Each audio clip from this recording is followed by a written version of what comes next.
What happens when the last Holocaust survivor dies? Who will tell their story?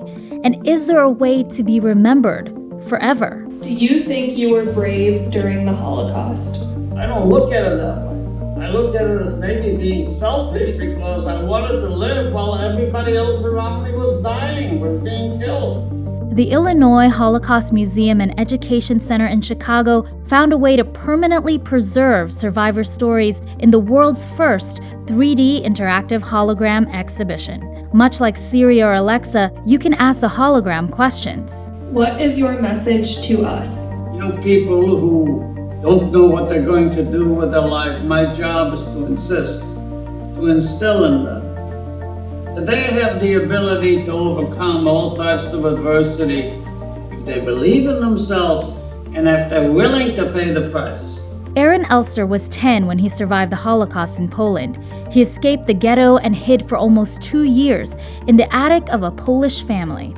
A woman named Mrs. Gorski fed him soup and a slice of bread once a day. He didn't step out of the attic until the end of World War II. Life, thousands of lives upon you died.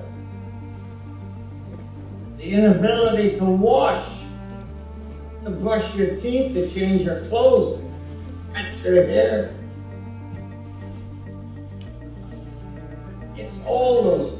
It was a very miserable, painful existence. The idea came about because we had been grappling with how we tell Holocaust survivor stories in an engaging way for generations to come. And we came across the USC Shoah Foundation in California, who had a pilot program where they had recorded a Holocaust survivor over multiple days. What was life like before the war? I had a very happy childhood. And then used a custom natural voice recognition software to allow people to ask the recording a question and have the recording answer. How does this work?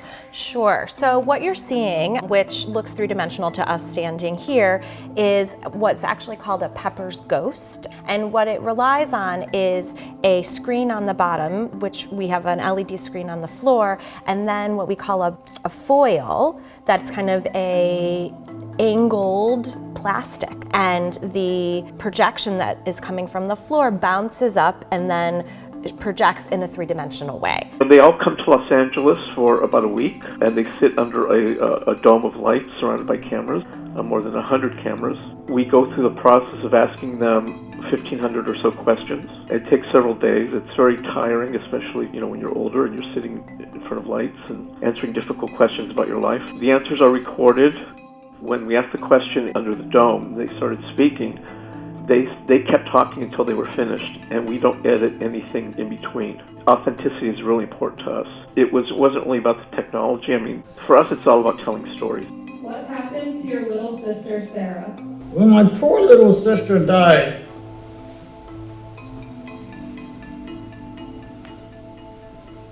part of me died with her. In my life now, as I speak her name and I talk about her, she lives in my heart. She's 6 years old, no matter how long it's been. I think it caught us off guard how powerful it is. People cry, people say thank you, people apologize to the image, like it's a real person there listening to them. What if the questions are a little bit different from some of the top questions? There is no different. Any question that's on your mind, you can ask. Really? Yes. You will get an answer. Can I ask this question? What? Can I ask Go it? ahead. What is your favorite food? Oh. Family soup. It's something meat in it. My wife makes that in the wintertime. Aaron wasn't always so vocal. After he settled in Chicago, he kept silent about his experience. He got married, signed up for the military, and had 2 boys. I have sons. Mm-hmm. I didn't want to burden them with my past. And I happened to walk into, at that time it was the Illinois Holocaust Foundation. This lady sitting at the desk. Oh, I'm so glad you're here. Our speaker didn't show up. There's 125 kids down there. Would you please go down and speak to them? And that was the end of my silence. From then on, for the last 25 years, I've spoke to I don't know how many thousands and thousands of young people to adult group, because that's what we want to do. We want to teach. And what do you want to teach them? Teach them that they can make a difference. Aaron and his older sister were the only two children from his hometown to survive. He lost his father, mother, and younger sister. After survival, everybody wanted revenge, vengeance for what was done to our lives. Not to go into all the details how I hated. But then suddenly I realized that if I continue to hate, I'm destroying my own life.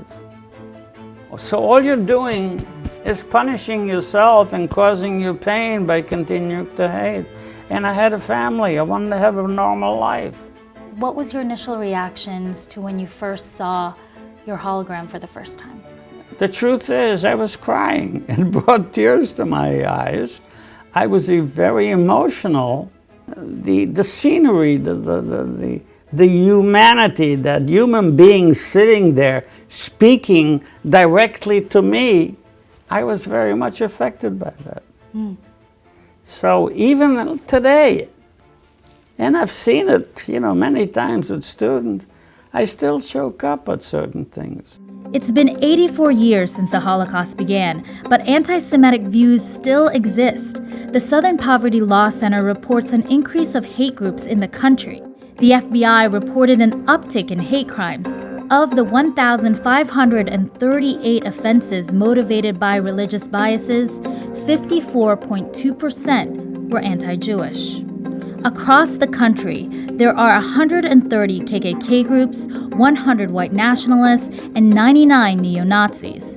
What are your thoughts in regards to a more prominent white power movement that's going on in America today? It's scary to know that these things are going on in the United States. We thought when we came here, that's it, we didn't have to deal with it. But there's a resurgence of anti-Semitism, both in Europe, more in Europe than here. Even in Aaron's birth country, Poland, 6,000 far-right white nationalists from all over Europe marched in November. It was the largest far-right gathering in the world. I don't know where it comes from, but people love to hate. And these are the idiots that do this. You live with it. You fight it as much as you can. That's why we do what we're doing. It's not just a Jewish thing anymore, or the Holocaust. We said never again, but here we are. I've come to the conclusion that maybe the Lord helped me survive so I can do what I'm doing. So I will continue to speak to young people as long as I have a voice. And now, my hologram will take over my job.